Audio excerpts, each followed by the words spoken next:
clerk at the DMV looked at my license renewal application the same way people look at a car crash, like she couldn't stop staring but desperately wanted to.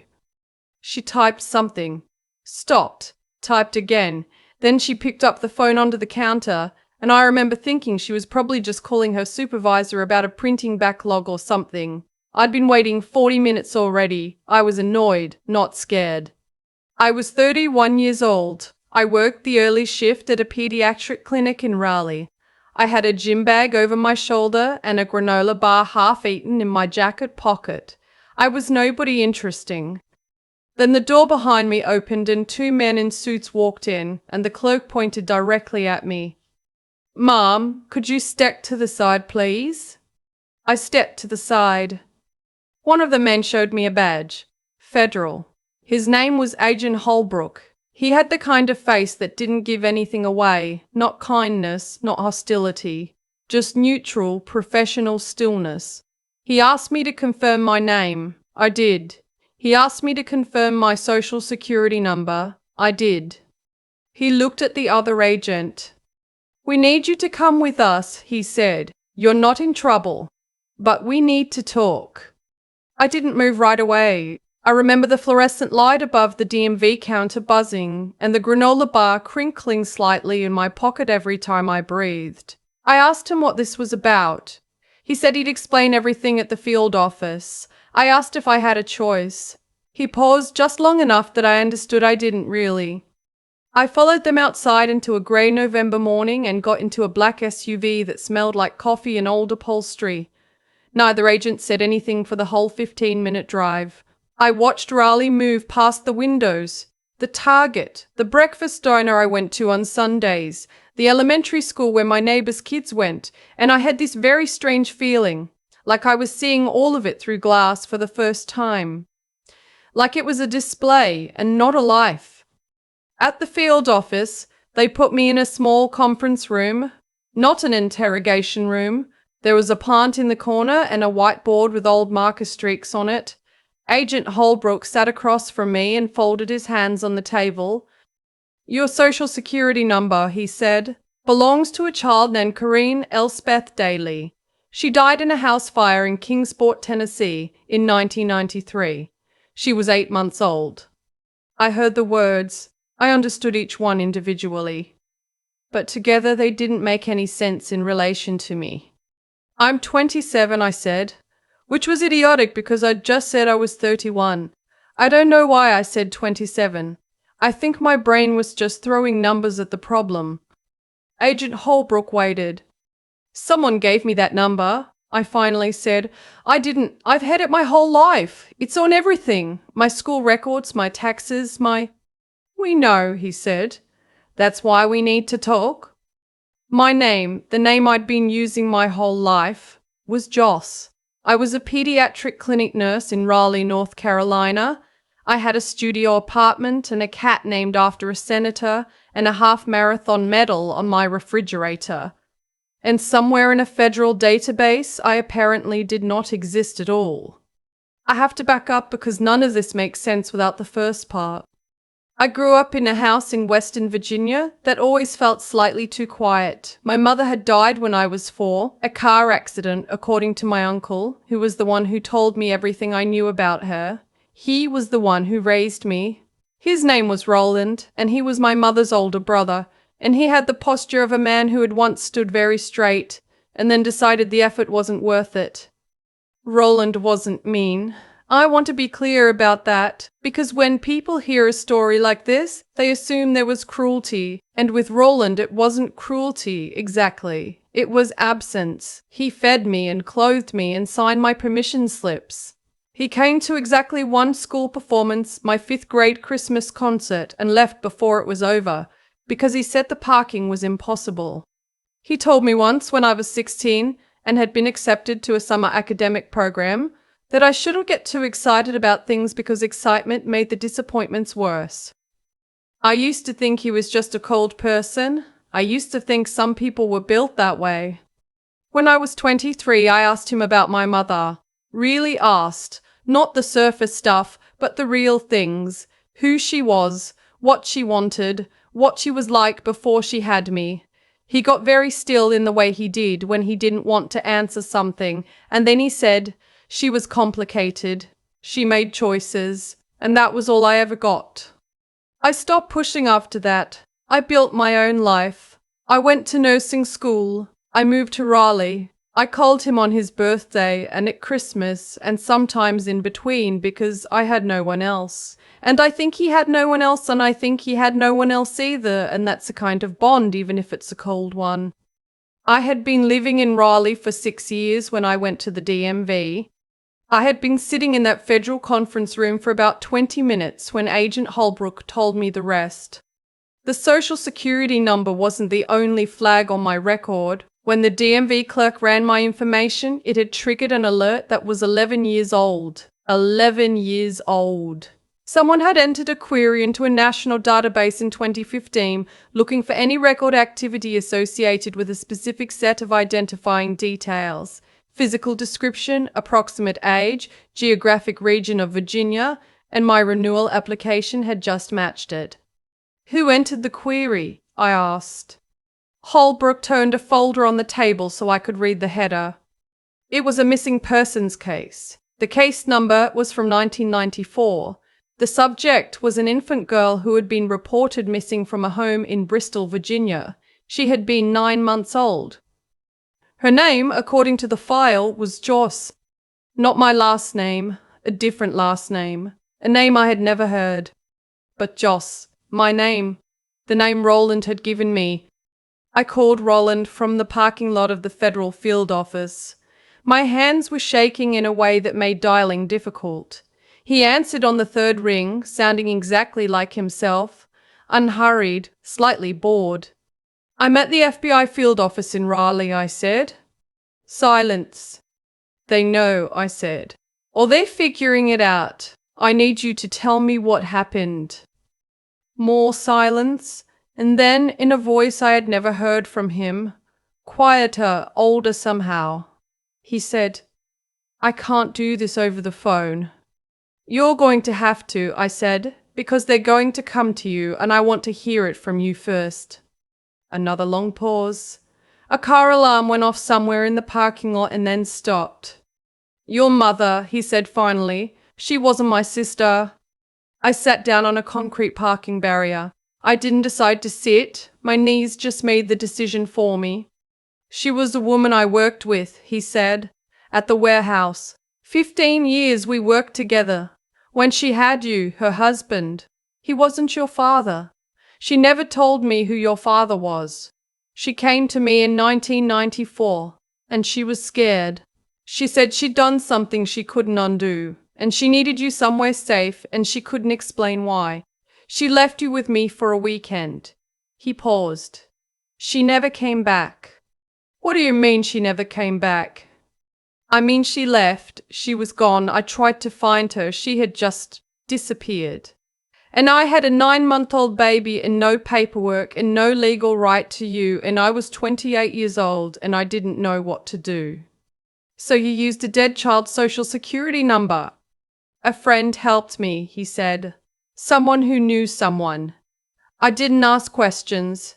I just needed you to be able to go to school, to exist on paper. I told you she was my sister because it was easier. I told you she died in a car accident because I needed you to stop asking." His voice cracked slightly on the last sentence, which was the most emotion I had ever heard from him in 31 years. I did the best I could with what I had. I sat on that parking barrier for a long time after we hung up. The November wind came through the parking lot, and I thought about every document I had ever signed with my name on it, every form, every application, every tax return, and how underneath all of it there was just a gap, a blank space where a real history should have been. The federal agents were thorough and, honestly, kind. They explained that I was not being charged with anything. The fraudulent SSN had been created by Roland and an associate, not by me. I had been 9 months old. What they needed now was to identify who I actually was. There was a DNA database for unidentified missing persons. They asked if I would consent to a sample. I said yes. I went home that night to my apartment and sat on my kitchen floor and didn't turn any lights on for a while. My cat came and sat on my feet. Outside the window, the city made its normal sounds. A motorcycle, someone's music from 3 floors up, a bus hissing to a stop. I kept thinking about the missing persons file. Someone had entered that search query in 2015. Someone had still been looking for me when I was 20 years old. Someone had not stopped. The DNA match came back in 6 days. Agent Holbrook called me on a Tuesday morning when I was between patients at the clinic. I stepped into the supply closet, the one where we kept the exam gloves and the hand sanitizer in bulk, and I sat on a step stool among the medical supplies and listened to him tell me that my DNA had matched a family in Charlottesville, Virginia.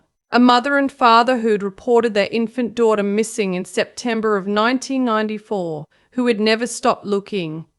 Their daughter's name, my name, apparently my real one, was a family name. Old-fashioned, they had called me by a nickname even as a baby. That nickname was Joss.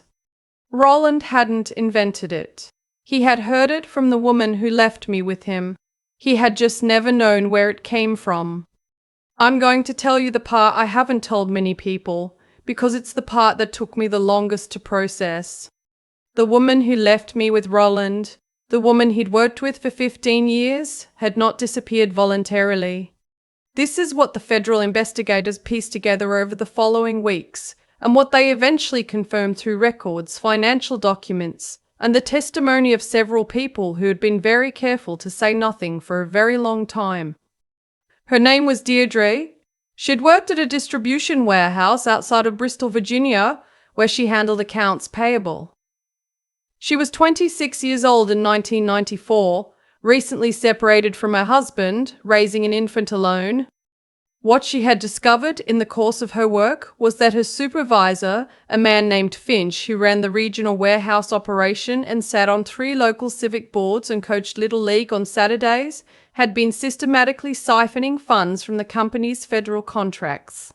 Not a small amount. Over 7 years, it came to just under $2.3 million, routed through shell accounts and under-invoiced freight vendors and a charity that existed largely on paper. Deirdre had found it by accident.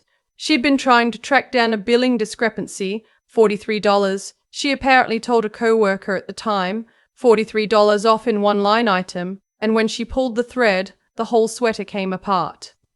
She went to her supervisor first. That was her mistake, though I don't think she knew it was a mistake until it was too late. He told her she had misread the records. She went back and looked again. She hadn't misread anything. I don't know exactly what happened between that conversation and the night she left me with Roland. I know that her car was found in a rest stop parking lot off I-81 2 weeks after she disappeared. I know that Finch left his job at the warehouse 4 months later and moved to Florida. I know that the investigation into the warehouse's federal contracts was quietly closed in 1995, attributed to administrative error. I know that no one looked very hard for Deirdre. What the federal investigators found in 2026, when they started pulling on all these threads because of my DNA match and my renewed driver's license application, was a financial trail that had survived better than anyone expected. Deirdre had made copies. She had been smart enough, or scared enough, to make copies of everything she found and store them in 3 different places. One with Roland, in a sealed envelope she told him to keep and never open. One in a safe deposit box at a credit union in Bristol under her mother's maiden name. And one with a lawyer in Roanoke whom she had paid $200 in cash to hold a sealed package for 10 years, or until she contacted him, whichever came first. The lawyer had been holding that package for 31 years. He had tried to contact Deirdre at the end of the 10-year period and found no trace of her. He had renewed the arrangement annually at his own expense because, as he told the investigators, it had seemed important to someone once, and that was enough for him. Finch was 73 years old by then. He lived in a retirement community outside Fort Lauderdale and played golf 3 times a week. The fraud charges were federal, which meant the statute of limitations questions were complicated. But the obstruction charges and the evidence connecting him to Deirdre's disappearance were a different matter. The FBI's Financial Crimes Unit took 11 months. 3 of Finch's former associates cooperated in exchange for reduced charges. His assets, the house, the investment accounts, the boat, were frozen under federal civil forfeiture proceedings while the case was built. He was arrested on a Tuesday, the same day of the week I'd gotten the call about my DNA results. I don't know why that felt significant, but it did. Meeting my parents for the first time, my real parents, was the most disorienting thing that has ever happened to me, and I have had a year that included learning I didn't legally exist. We met at a neutral location, which the victim's advocate suggested, a conference room at a family services office in Charlottesville, with beige walls and a box of tissues on the table that nobody touched for the first 10 minutes because everyone was too busy pretending to be composed. My mother, I'll call her that because she is, technically, biologically, factually, that was 64. She had grey hair she wore pulled back. She looked at me the way people look at something they have been hoping for so long that they stop letting themselves hope. And then it was suddenly there, and the hoping and the not hoping crash into each other simultaneously. She said my name, my real name, the family name, and then caught herself and said, or Joss, whichever you want. I said, I don't know yet. She nodded like that was a completely reasonable answer, which it was, but I had been bracing for her to be hurt by it and she wasn't. My father sat next to her and didn't say much for a long time. He's a quiet man. When he did speak, he told me about the search, how they had hired 3 different private investigators over the years, how my mother had entered my description into every national database she could find every year, updating it as I would have aged, how the query from 2015, the one that had eventually flagged my DMV application, had been her idea, how she had re-entered it in 2018 and 2021 and 2024, every 3 years, on the anniversary of the day I disappeared. We didn't know if you were alive, he said. We just needed to keep looking in case you were. I didn't touch the tissues, but it was a close thing. I want to say the rest was simple, but it wasn't. It was paperwork and legal proceedings and a very patient attorney from the U.S. Attorney's Office who helped me understand what my options were. Establishing my legal identity took 8 months. There were hearings. There were documents going back to 1994 that had to be tracked down and certified. There was a very long conversation with the Social Security Administration that I never want to have again. Roland cooperated fully. He was charged with identity fraud and making false statements on government documents. His attorney negotiated a plea that took into account the circumstances, the fact that he had taken in an abandoned infant, that he had never financially exploited the situation, that he had provided a home and care for 31 years. He received 2 years of supervised probation. He paid a fine. I visited him once before his sentencing hearing. We sat in his kitchen, which looked exactly the same as it had my entire life. Same curtains, same percolator, same table. And he told me he was sorry in the way he did most things, without dramatics, quietly like a fact being stated. I know it wasn't what you deserved, he said. No, I said. I thought. He stopped, started again. I thought if I told you, you'd leave, and then there'd be no one. I thought about that for a long time afterward. The way loneliness makes people hold on to things in ways that hurt everyone, including themselves. I'm not sure I forgave him exactly. But I understood him, which is different, and maybe it's enough. Finch pled guilty on 14 federal counts, including wire fraud, conspiracy to commit fraud against the United States, and obstruction of justice. He was sentenced to 9 years in a federal correctional facility. His assets, minus legal fees and a small portion exempted under federal guidelines, were forfeited. Deirdre's mother, my biological grandmother, a woman in her late 80s who still lived in the house where Deirdre grew up, attended the sentencing. She had been told carefully what the evidence suggested about what had happened to her daughter. Though no body has ever been found, and some questions may never have formal answers. She sat in the courtroom with her hands folded in her lap and watched the sentencing. And when it was over, she looked at me and said, "She would have been so proud of you." I have thought about that sentence every day since. My name, the one I'm using now, is a combination. I kept Joss because it was hers and she gave it to me, even if she never got to tell me why. I took my biological family's last name because it's mine, and I've spent long enough not knowing what was mine. I'm still at the pediatric clinic in Raleigh. My patients don't know any of this. I am to them the same nurse I was a year ago, the one who keeps a step stool in the exam room so kids can climb up themselves and feel like they did it on their own, the one who gives the good stickers. I don't know yet what I am to my biological parents, something that takes time, I think. We have dinner once a month. My mother texts me links to articles she thinks I'll find interesting. My father sent me a photograph from 1994, me, 9 months old, in someone's arms in a backyard somewhere, squinting into the sun like I found the whole situation suspicious. I look exactly like myself.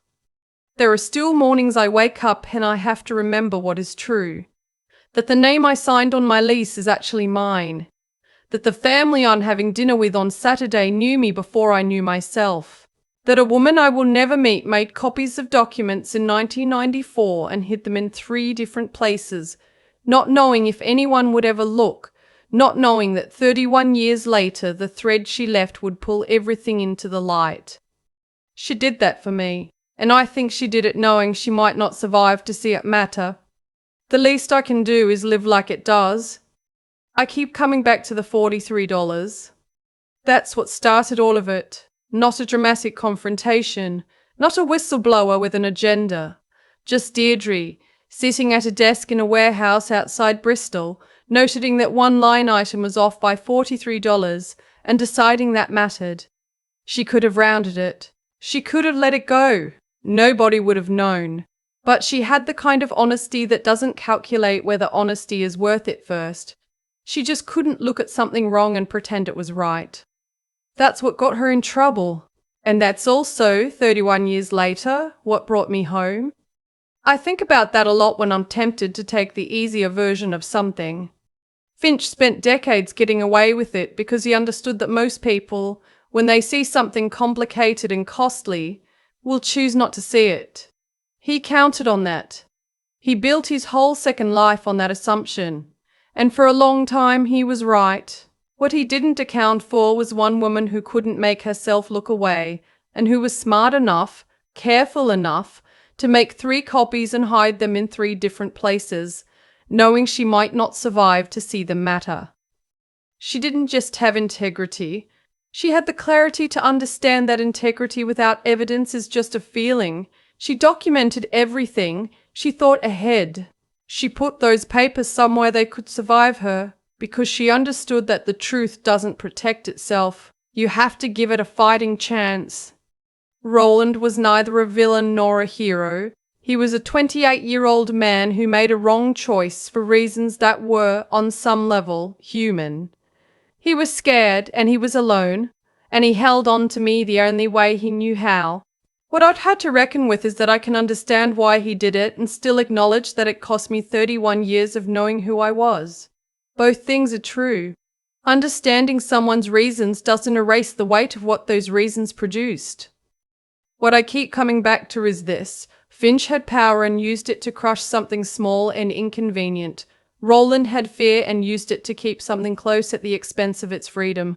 Neither of them was thinking about what I might need to build a real life, the true name, the real history, the knowledge of where I came from. They were thinking about themselves. That's the difference between the people in this story who did harm and the ones who didn't. Not intelligence, not resources, just the willingness to ask what someone else needed and then to do that, even when it was hard. My mother entered that database query every 3 years for 11 years, not because she knew it would work, because giving up felt worse than continuing, and because she had decided a long time ago that I was worth the continued effort even when there was no evidence it would ever pay off. That's not hope as a feeling, that's hope as a practice, as a discipline, as a choice you make over and over when the results aren't there yet. I am still figuring out who I am. I still wake up some mornings and have to remind myself what is actually true. But I know this much: Deirdre gave me the truth by refusing to falsify it. My mother found me by refusing to stop. And somewhere in the combination of those two kinds of persistence, I got to be here. I don't think that's luck. I think that's what it looks like when people decide to be the kind of person who does the hard thing, quietly, without an audience, with no guarantee it matters. It mattered.